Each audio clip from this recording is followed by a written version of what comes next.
Welcome back to Casual Bias Rugby. What a rugby weekend for the boys out there. Jake, I'll give you the floor first.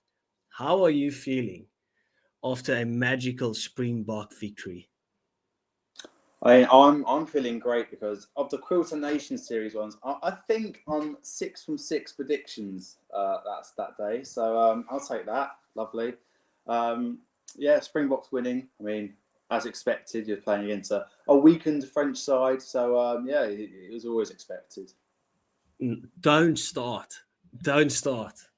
Anyway, we'll get into the games in a second, right? But I kind of wanted to surprise Jake with something a bit. Because I asked him this beforehand, and he said he hasn't seen it. Have you seen the updated world rankings for the rugby, Jake? No, Casual, I haven't. Because the only reason that I'm bringing it up, because we always say the world rankings are full of shit, right? We don't really care about it. I don't care whether South Africa's number 1 or number 2. But this year matters. Because why does it matter, Jake? Because you have to get in the top 6 to get a preferable World Cup draw, and then you want to be in the 6 to 12 to be in a somewhat decent. Every 6 matters, basically. Exactly. Now, interesting enough, you thought you're going to be fighting against Argentina and co to get into 6th spot to get the top seed. Maybe. Well, England, I'm happy to announce this to you because you don't get to smile a lot. Mm-hmm. England are sitting in 4th with the opportunity this weekend to go to 3rd, even potentially 2nd. Yes. Imagine the state of it. That would be perfect, wouldn't it? And then if South Africa beat Ireland the week after, we're coming for 2nd place, baby. We're coming for 2nd place. You know, and on the image, they've got Henry Pollock. I mean, it's so English to celebrate 4th spot because you just don't win. No. France taking a big hit in the rankings, haven't they, there? Yeah, a decent enough hit, right? That's why they're sitting in 5th. They've been no stretch of the imagination. The 5th. Yeah, I think England were already 4th, by the way. I think they just got a bigger gap now, just to make that. Fair. I'll tell you what, who's moved. Not that I'm not sure everyone will know about it. So Uruguay have jumped up 4 places with a win over Portugal, which matters for lower down teams. That could be the difference making a quarterfinal, also round of 16 and finishing 4th. So all these places matter in the World Cup. Yeah. No, I just wanted to bring it up because it's interesting because obviously we've brought it up a couple of times in terms of how important this Quilter Nations is. Like, it doesn't really matter where in the top 6 you end up, but obviously you brought it up that you're fighting for to get even into that top 6. And England, they deserve where they are, right? To be where they are, right? Like, I've mentioned this a couple of times. I'm not trying to boost the ego of the English, but you've been playing good rugby and you've been winning your games. It's been solid performances. You look like the 4th best team in the world currently. Like, if I have to call a spade, with the way that you guys are playing. Anyway, people, if you do like talking about shit when it comes to rugby, that's basically what we do. So please do remember to hit that follow button, hit that like and subscribe button. Sorry, I thought we'd be on the short form content here for a second. But anyway, Jake, massive weekend of rugby that we had. And there's only one place to start. We had South Africa versus France, the 2 champions, North versus South. And what a game. So much to talk about, right? Probably a bit of a game of 2 halves. But as a South African, so proud of the boys, like the guts, the glory, the passion that we showed to get over the line in terms of chasing a game when you are 14 men on the field. By the way, in my opinion, legitimate red card. I thought it was a straight red on the field, by the way. If you disagree with that, fine, but I thought it was a red card. It looked like his shoulder was tucked all throughout that tackle. Yes, mitigating circumstances with Tom Ramos falling, but it's still a nasty hit. It's still dangerous. It's still with impact straight into the face. Okay. Just my opinion, though. What was yours on that? I would have personally given that a 20-minute red because he's clearly not aiming to hit him in the head. Thomas Ramos does drop down last second, which not his fault, but I think there's no malicious intent to hurt Ramos there and hit him in the head, so I don't think it should be a permanent red card. I thought permanent red cards were for violent conduct, like punches. So it just throws out, like, I have no idea how the cards work anymore. So I would have given it a 20-minute red personally. I've heard a lot of mixed views on this as well. I agree with you on that part. Like, I'm with it being a red, not necessarily a permanent red, if you understand what I'm saying. Yeah. Anyway, but let's not talk about that, because I thought Angus Gardner had an absolutely brilliant game. I thought he had good control all over the game. But I want to start off with the French, kind of the way that they just set the scene. I don't think anyone in the world does it better than France. Like the light show beforehand, the atmosphere was buzzing. You heard the boos when Sacha had to kick at goal. I would dream of going to watch a game in France. Like, it just looks like such a vibe to be there. Yeah. I mean, they're the best at hosting rugby, you know. I think they're the first ones to sort of just illuminate, make the whole stadium dark, except for like the anthems and then the haka, and had the French, so the All Blacks playing there. And they just always do a really good job of hosting it. The fans get so into it. I mean, the Rugby World Cup 2 years ago was like the most highly attended, and other than the god awful choirs at the anthems, they just nailed everything. So they changed that, right? They saw some errors and they were like, "Fuck that, we'll change it." Yeah, they weren't doing it. Yeah, it was really good, wasn't it? The setup yesterday, and you just felt like this is the two biggest teams, and this is sort of the occasion which fits it. It felt like it. It felt like the recent history of the two teams came together and they made a massive spectacle of it. No, so truly, like, thank you to France for putting out such a beautiful scene for all of us. Now, to get into the game, France obviously came out with a flyer, piece of brilliance by Tomo Ramos. Peno showcased his class there. I thought Curtly Arons was falling asleep. But even if Curtly Arons was awake, I think Peno still probably would have scored that. Yeah. But he was running quite slowly, I thought, Arons, though. When you watch the replay, like, you know, Peno... I don't think he expected it. Yeah, I don't know. We saw an England game as well, which like just a winger not going as quick as I thought they would. But yeah, I mean, great try. The French were like straight out the blocks, weren't they? That's a try within like the first 5 minutes. They were flying, and I think that reflects the whole first half. They just came out really quickly and put you under a lot of pressure. Yeah, and to be honest, like I thought France were the better team in the first half, but they just ill discipline kind of kept us in the game, right? Like. Yeah. If you think about it, if Sacha knocked over his 2 penalties as well, we would have been in the lead after that first half. And I thought that might have been a bit of a disservice to the effort that France put in. Because obviously they've got the injuries and stuff, but the boys pitched up. And we spoke about this earlier last week, where they could play a bunch of debutants. They are going to pitch up for that game. The crowd will keep them in the game. The moment will keep them in the game. But I think as soon as that red card came out for Lorie Jager, like, the South Africans or the Springboks just has this knack of loving the fight when the back's against the wall, like just proving people wrong a bit. And the way that we came out in that second half is absolutely insane. And I saw someone else talking about it. Like, that's what we talk about, the leadership of Siya Kolisi. Like, in my opinion, there's better flankers than Siya Kolisi. I think he's an outstanding player, but I do believe there's better flankers.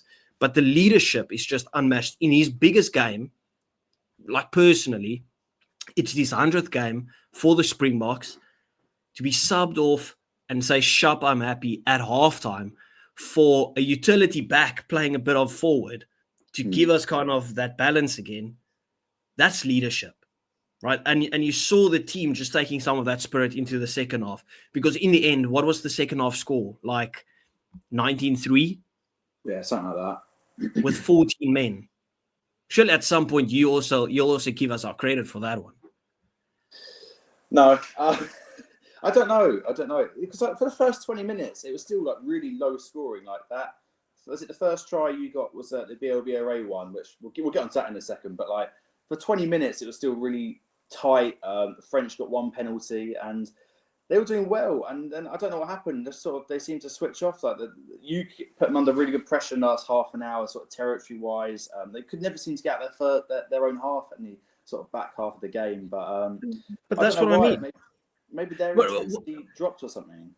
Do you believe it's their intensity dropped or just South Africa flipped the switch, right? Because if you look at that second half, the French didn't really have any real opportunities after they kicked that first 3 points. After that, it was just kind of the physicality of the Springboks that took over, and it was pressure on pressure on pressure on pressure. I don't know how Sasha van Bergen-Komazulu got man of the match. I thought he had a good game. Like he was pretty decent. Like, I love Sasha. But in terms of what Malcolm Marx did, the unsung hero, that he's an absolute monster. How far is Malcolm Marx away from World Player of the Year? He's just unstoppable at the moment.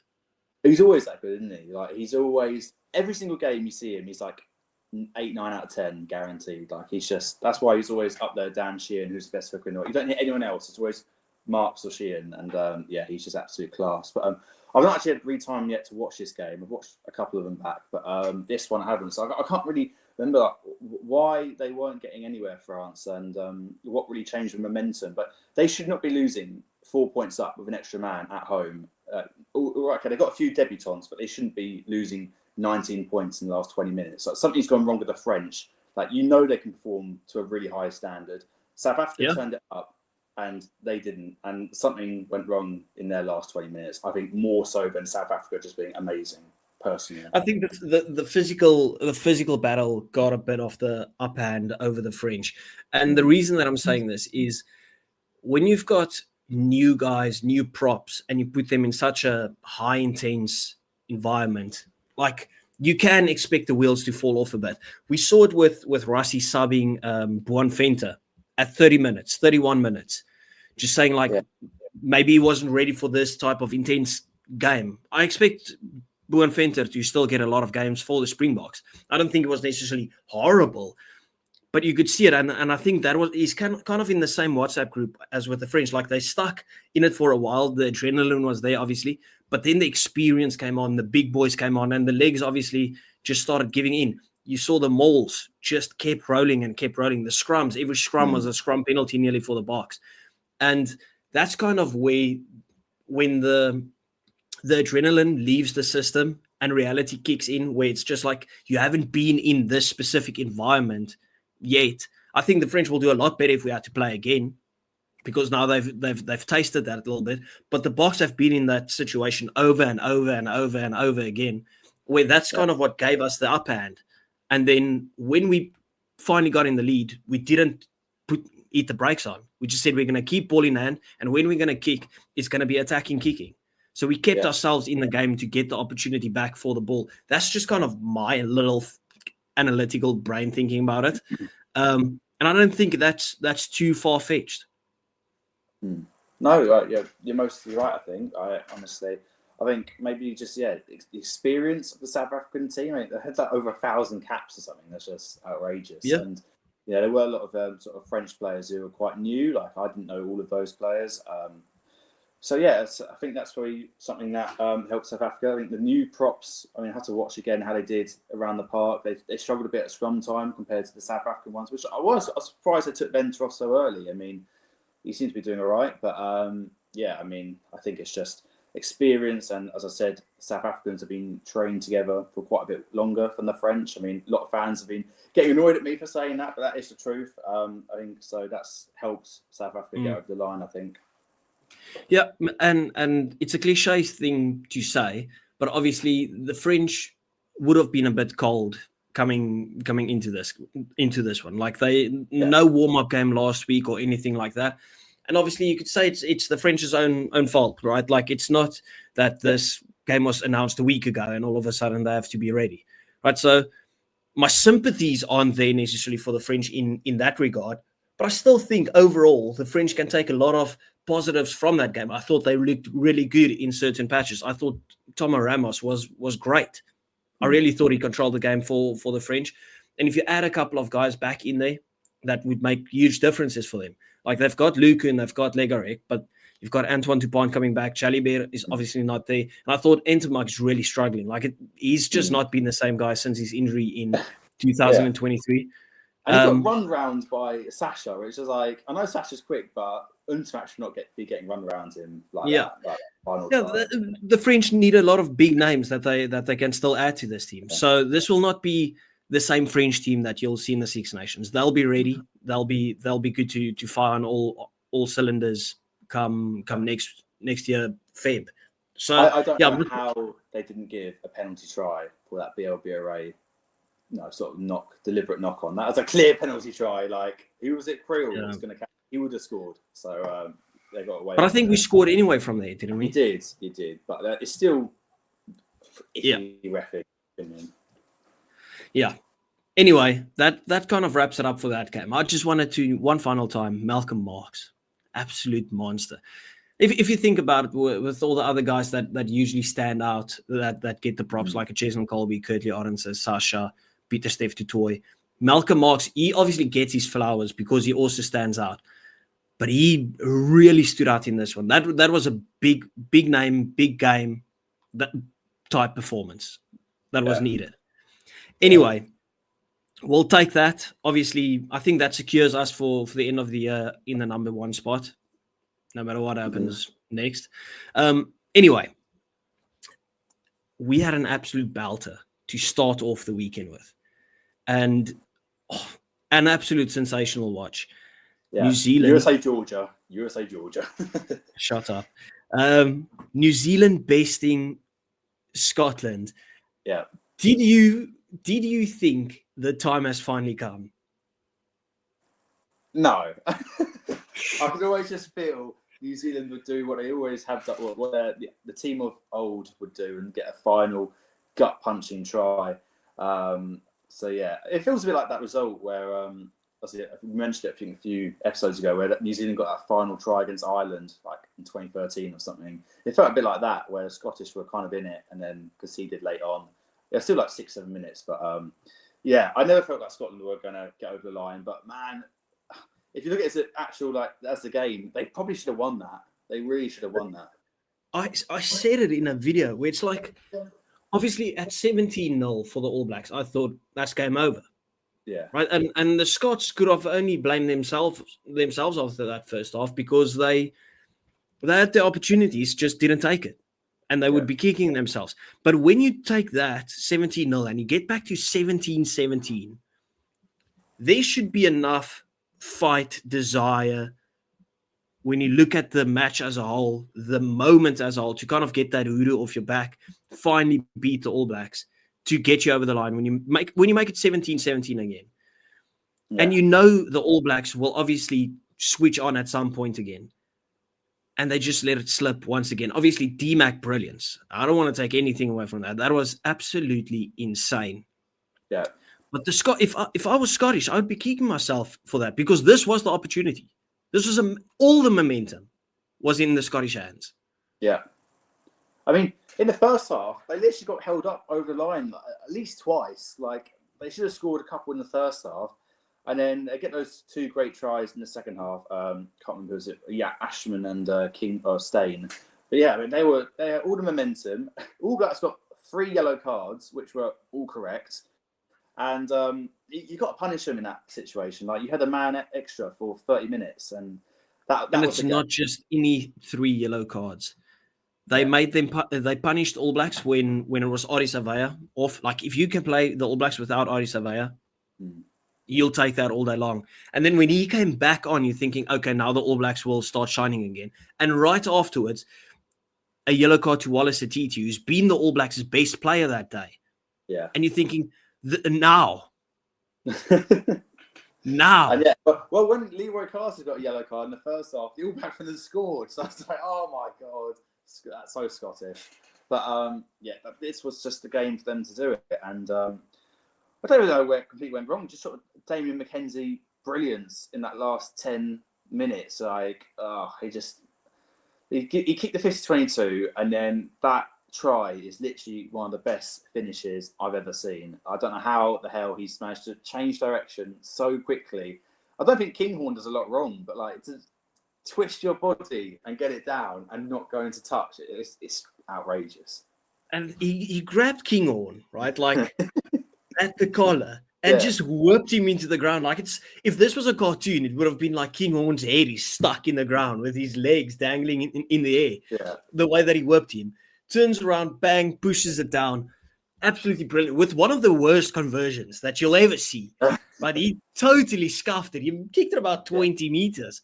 And then right after, you think, okay, well, he's just scuffed that one. They put him out for about 50 meters on a bit of an angle, and he whacks it straight down the middle with a cheeky little grin as well to say, you thought, son. I mean, his face after the game as well, like it was all batters up, and like he was definitely the player of the match. Like just awesome performance. Yeah, he came on early for Caleb Clark, went up injured, so that he's out for the England game next week, which is a shame. But yeah, I mean, Mackenzie was just brilliant. Yeah, you know who was brilliant as well. I know we just mentioned Wallace Atiti and D-Mac, but Leicester Fainga'anuku, the amount of work that he gets through for a centre. Yeah. Oh, dude, he is crazy. He was absolutely everywhere. Like, you see what a loss some of these players are when they go overseas, like New Zealand, and obviously there's some other countries that suffer. Like, he made such a difference. Like, probably maybe the best centre performance we've seen in All Black shirt this year so far. It's only against Scotland, but yeah, I mean, that was really impressive from him. Yeah, but do you remember when we watched him in the Rugby World Cup in 2023? Yeah. He obviously played on the wing then, and I was just like, this guy is unreal. Like, people like talking down the Super Rugby. Oh, well, they're just doing it in Super Rugby. Let's have them do it on international rugby. Well, dude, he's doing almost better than he did at the Crusaders. And obviously, now he's got a massive future with the All Blacks, seeing that he signed a big deal with the Crusaders again. So very excited for his future there. And all of a sudden, you're looking at, it was Jordie Barrett and Rieko Ioane. No one else is getting a sniff. And now they've got Billy Proctor. Obviously, he's got a couple of games behind his back. Quinn Tupaia is looking unreal. And they've got Leicester Fainga'anuku as well. 3 outside center options that they got. You don't need to really worry about your 12 because Jordie Barrett's just unreal. But all of a sudden, you're looking at massive depth there. Yeah, I want to see a partnership of Barrett and Fainga'anuku play a few games, maybe next Rugby Championship. That'd be quite exciting, I think. Yeah, it would be good. I reckon we might see a situation where if Quinn Tupaia keeps playing like this, you just can't drop him. And if Leicester Fainga'anuku plays like this, you just can't drop him. And Quinn Tupaia is actually an inside centre, if I'm not mistaken. Well, he plays like an inside centre.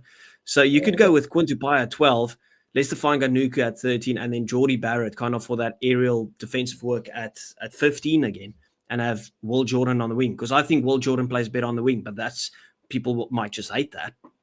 No, I think you've got to keep Jordie at 12. I think you're losing a bit of an attacking threat with Jordie at 15. Like he's probably best in the sort of that ball carrier usage. I don't know. Yeah. That's what I think.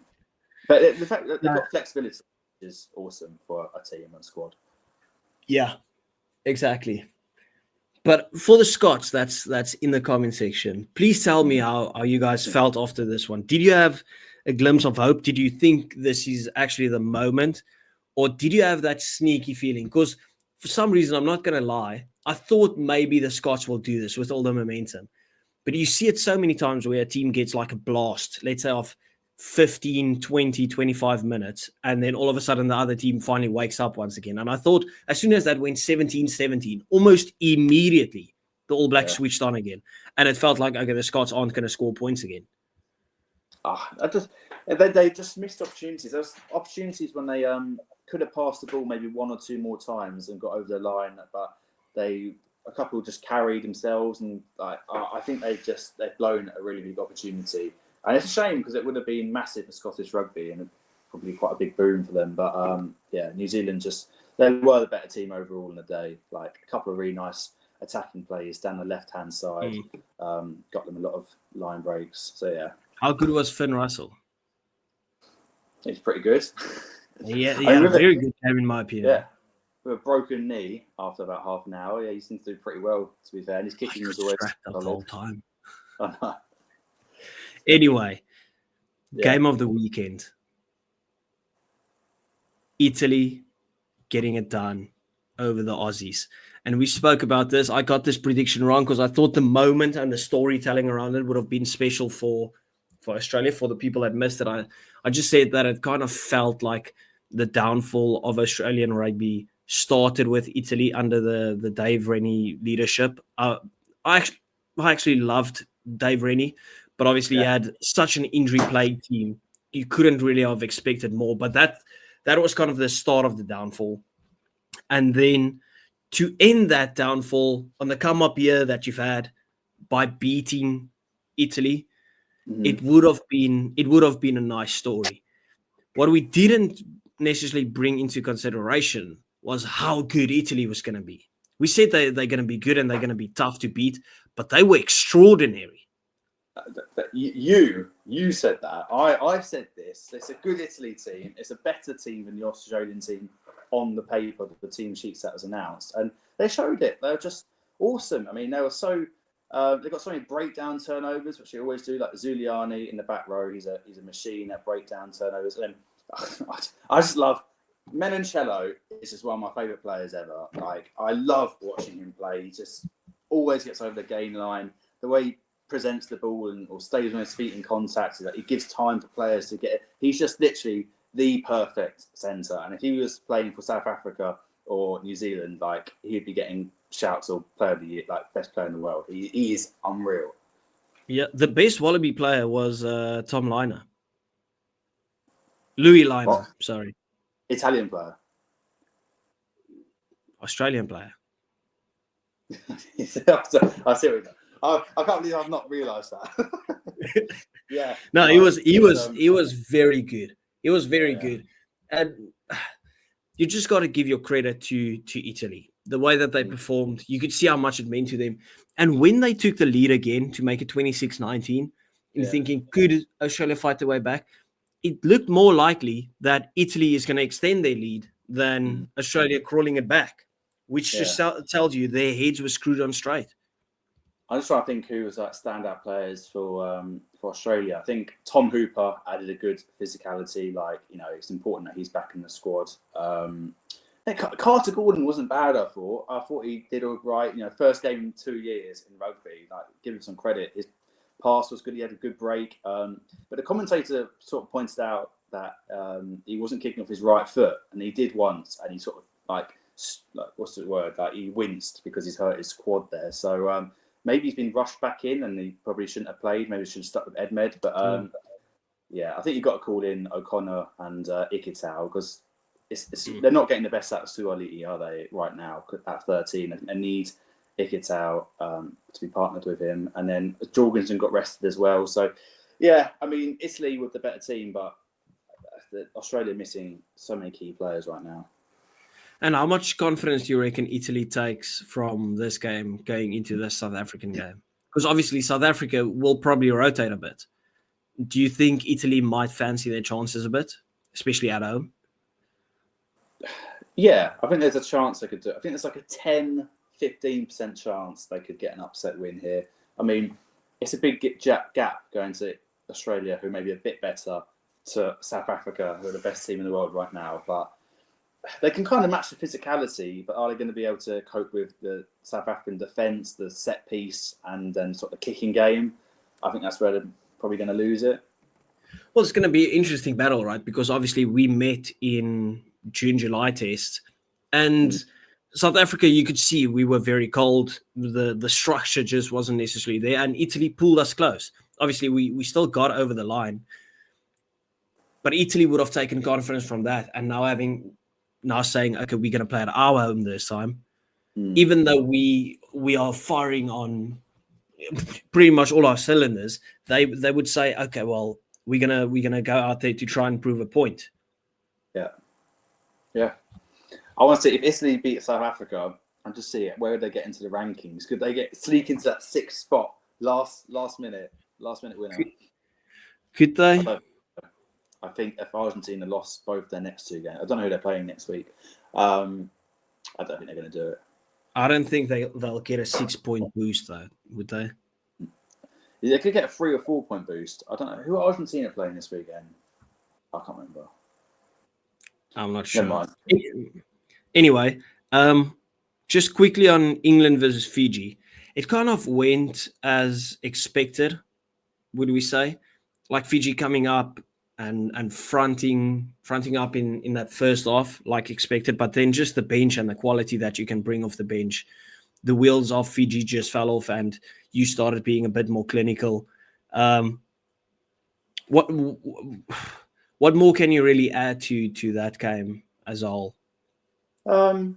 This is another one I need to rewatch really, because I was kind of watching it at the same time as Australia, Italy. I haven't watched it back yet. But man, the Fijians are so physical, weren't they? They were just like, it was kind of scary. I don't know. I think we got to see a better performance from Freeman being out on the wing this time. Personally, Cunningham himself put in a few good shots. But again, I need to rewatch this more because we're happy to see Henry Arundel back out there. And what a try! Is pace. You can't have like a substitution for pace. So quick, as quick as he is, that's how slow Mark Smith is. Like that guy's an absolute sloth. No, well, he went past two Fijians as well. To be fair, I mean, Marcus Smith isn't that quick. He's quick, but like what he's known for is like acceleration. His actual top speed, agility, is it? Yeah, his actual top speed isn't like special. Arundel was like literally one of the top 10 fastest players in the world. So, and you saw it. Yeah, no, fair play to England. Like easy, Fiji's no easy matchup. And as we mentioned, it kind of went as expected. Like Fiji's first 15, and if there was a rugby of just 40 minutes, Fiji would be one of the best in the world, right? But it's always kind of the same story. And I'll give credit to England for staying clinical in that second half, right? Like, is that even the right way of saying it? Anyway, final game of the weekend that we had, Wales versus Argentina, and we said potentially Wales, potentially saw its ass, right? Because wow, when Argentina went up 14-0, I thought, okay, well, now I look like an idiot, and then they scored 2 tries to make it 14-14. Yeah, and then they got Wales come back into it. Wales at one point. Then it was 24-14 at like 39 minutes. Like Argentina just scored. I can't remember how they scored. Like who scored for him? Cruz. I can't remember how they scored. But anyway, they took a restart. It's like, well, 10 points behind. That's not too bad from Wales. And then right before half time, that Matera break puts in the left foot kick, and then Mateo Carreras picks it up. I mean, what a try! What a try! But that just really, I think, summed up everything for Wales. Like, just such a easy try to give away, just shooting themselves in the foot, ruining the game. But yeah, I mean, I think there was like good signs for Wales here. Honestly. There was. Like, you know what the bad sign was? Jack Morgan. Yeah. I mean, he was by far their best player, maybe even the best player on the whole field still. And him, was it dislocating his shoulder? That's a huge blow. But like, you take that Carreras try at the end of the first half, and then the Prishkantelli try, which is an intercept, and then they got one on the 80th minute from Grondona, which is probably just like, a lack of spirit because the game's done. You take off those 3 tries. I mean, yeah, it's 3 tries, but they're very preventable, and it's only like 31-28. Like I think the score doesn't really show maybe all the quality the Welsh. There's signs. There's signs now. I tend to disagree a little bit because if you look at the way that Argentina play, they are a very opportunistic team in terms of they are clinical when an opportunity shows its face. They score some of the best tries, and the reason for that is because a lot of it would be counter-attack tries. A lot of those would be attacking from deep. I think the perfect example of it was that game between Argentina and the British and Irish Lions. Like, the Lions kind of dominated, and one mistake, Argentina gets the ball, and they're gone. They're gone. See you later, chump. It's what they do. And if you're not going to play to kind of block that and take that out of their game, you're going to leak points, and that's exactly what happened in this one. And but I do agree to the extent where you said that there's a lot of positive takeaways for Wales. I thought their physicality, I was impressed with that, the amount of big hits that they can put in there. We saw a little bit of that nitty-grittiness from Wales in terms of not conceding the soft try. I know they conceded soft tries, but it looked like they wanted to front up, which we didn't see against England in the Six Nations, where it just felt like every time that England's going to touch this ball, they are going to score because Wales are just going to fall off tackles. There's no real oomph in their heat. This time it felt a bit different. So that there's building blocks to keep building on. But credit to Argentina. Clinical performance, great performance, quick performance. Yeah. They play at such a high speed. Yeah. They're just great, really, weren't they? And deserved the win. I mean, they just come on so far in the last 2 years alone. Could you imagine saying 10 years ago, and yes, they made like a World Cup semi-final, but could you imagine saying 10 years ago to a Welsh fan, you're going to lose by 24 points at home to Argentina, and no one's surprised? It's like, oh, Jesus. But put it in the same bracket, you're going to lose to England by 50. Yeah, but 60. I don't know. I think it's just it's a shame for Wales, but there's definitely some good signs. Couple of talking points, I think. That Ben Thomas yellow card, kick on Matera, that's a red. That's a permanent red. How is that not a permanent red? Yeah, the inconsistency of the game. What would you give on that? 20-minute yellow or permanent red? No, like if there's deliberate anger or deliberate intent behind something, it's a permanent red. I love the 20-minute red for you get these accidental collisions, and yes, then it looks nasty, but they get a red card for it. But it's 20 minutes; it doesn't cost the game. But when a guy purposefully goes out of his way to injure another player, that should be permanent red. But I don't care if he stubbed on his toe or if he punched him with his face. That's red, permanent. I don't understand how Lou Diaga has accidentally hit him in the red, going for a legitimate tackle. Well, okay, tucked arm, but no, like a tackle in the midriff, and it's because of the drop in height, he's accidentally got in the head. Whereas Ben Thomas has gone to kick Matera in the head. Like, yes, it's frustrating being held on the floor, but you can't just kick a player in the head. And just because he accidentally missed, they give him a yellow card. Like, that's a red card, like a 3-4 game ban. Like, he's got, I don't understand. And there's video proof of it, and other guys get banned for 8 or 9 games for alleged ball grabbing. What do you think on the Feo Boso, like he landed on his head in the against Fiji? I didn't see it because I was focused on the Australian-Italian game. So I kind of just had to look at the highlights, like the extended highlights and stuff. What happened? There was a high ball, and I think it was a Ravithamanda against Feo Boso, and he won the ball with Feo Boso, but then he kind of got flipped in the air. Like Ravithamanda's probably never really getting there, and he literally lands nearly on his head. And I think it doesn't help that he gets up straight away and tries to go for a carry. Like, people like shocked, and he's just like, right, let's go. Everyone else is like looking, holy shit. But yeah, but I think because that probably sets the scene for you to say that, okay, now I'm sharp. That was just a yellow they gave. I think that's probably a 20-minute red because he does land on his head. It's accidental from Ravithamanda, but like he's probably got a reckless jump. But I just don't understand any of the ruling. I don't understand how Diaga is getting a permanent red, whereas the other two are yellows. Like, it makes no sense to me. Yeah. Anyway, that's rugby. How many times do we have to say the same thing? Anyway. They've made they've made the cards and this new card system a shit show in the last year. I had no idea. But during the World Cup 23 final and that World Cup, I kind of knew what was a yellow and red card. And now, after this Autumn Nation series, I have no idea. Well, we should know. Like, it feels pretty obvious to what should be a red and a yellow because we can agree on stuff. The point is just, it feels like the reffing isn't necessarily of the standard to know what we know. Like, I feel most things when you watch it on TV, and I think everything has to be played in slow motion and once in full-time speed because slow motion can obviously make things look 20 times worse. But everyone can see a video and say, that's either yellow or that's a red. It's not that hard, or whether it's a red or a permanent red. Was there malicious intent? Was there no malicious intent? Mate, this added on to this Ty Burn thing last week. Like, it's just getting a joke. Everyone agrees. 99% of fans agree that's not a red card. I don't understand that anymore. Yeah, so purposely trying to kick someone. Yes, it's yellow. That's fine. Whatever. Ty Burn that turns around and it's like, oh shit, a fly-off has just crashed ball into me, and he's kind of like, and that's red. No, don't come at me with that. Anyway, people, please do remember to hit that like and subscribe button. We do appreciate you guys as always.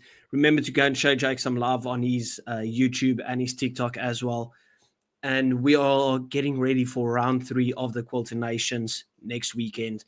But obviously, you'll see us later in the week for our official predictions. Thank you very much for joining. See you next time. Ciao.